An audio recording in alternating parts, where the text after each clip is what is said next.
Hi hello నమస్తే welcome to my channel భయ్య. ఈ ఛానల్ కొత్తగా చూస్తున్నట్టయితే ముందుగా సబ్స్క్రైబ్ చేసుకోండి. అలాగే నేను చెప్పే వీడియోని వస్తే మాత్రం అందరికీ షేర్ చేయండి భయ్య. అయితే ఈరోజు మన టాపిక్ వచ్చేసి మన కూలీ సినిమా గురించి భయ్య.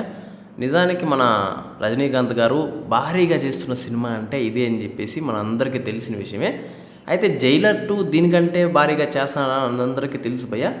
కాకపోతే మన లోకేష్ కనకరాజు ఎలాంటి వర్తున్న డైరెక్టర్ మన అందరికీ తెలిసిన విషయమే. ఇప్పుడు ప్రజెంట్ కూలీ సినిమా నుంచి ఒక చిన్న ఇదైతే వదిలేరు భయ్య. అంటే 100 డేస్లో వస్తుంది సినిమా అని చెప్పేసి ఒక లుక్ టైపులో మన రజనీకాంత్ గారిది వదిలేరు. నాకు తెలిసినందుకు ఇదే ఫస్ట్ టైం భయ్య నేను ఇలాంటి లుక్ని అంటే రజనీకాంత్ గారి నుంచి చూడడము నాకు చాలా డిఫరెంట్ అనిపించింది. అలాగే చాలా సూపర్ అనిపించింది భయ్య.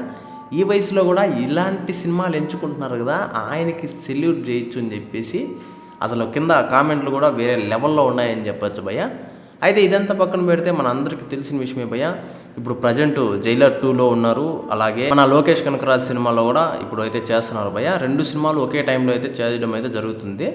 అయితే ఈ కూలీ సినిమాలో చాలామంది క్యారెక్టర్లు అయితే ఉన్నాయి భయ్య. అంటే మన తెలుగు నుంచి మన నాగార్జున గారు కావచ్చు, అలాగే మన కన్నడ నుంచి మన ఉపేంద్ర గారు కావచ్చు, ఇలా చాలామంది క్యారెక్టర్లు అయితే చాలా వరకు ఉన్నాయి భయ్య సినిమాలో.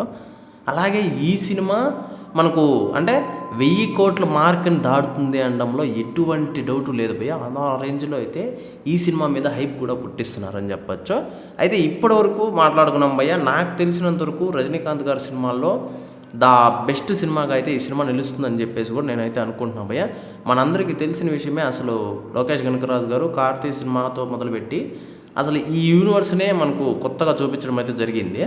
మరి అలాంటి యూనివర్స్లో మన రజనీకాంత్ గారిని ఎలా చూపిస్తారు అది ఇది అని చెప్పేసి చాలామందికి కొన్ని డౌట్లు ఉన్నా కూడా ఆయన మాత్రం ఒక క్లారిటీతో అయితే అప్పుడప్పుడు కొన్ని అంటే ఇలాంటి పోస్టర్స్ కావచ్చు, ఇలాంటి ఇవి కావచ్చు వదులుతూనే ఉన్నాడు భయ్య. అయితే ఈ విషయం మీద మీరేమనుకుంటున్నారు కింద కామెంట్లో తెలియజేయండి భయ్య. అలాగే ఈ సినిమా ఏ రేంజ్లో ఆడుతుందో కూడా కింద కామెంట్లో తెలియజేసేయండి. మర్చిపోకుండా తప్పకుండా దయచేసి.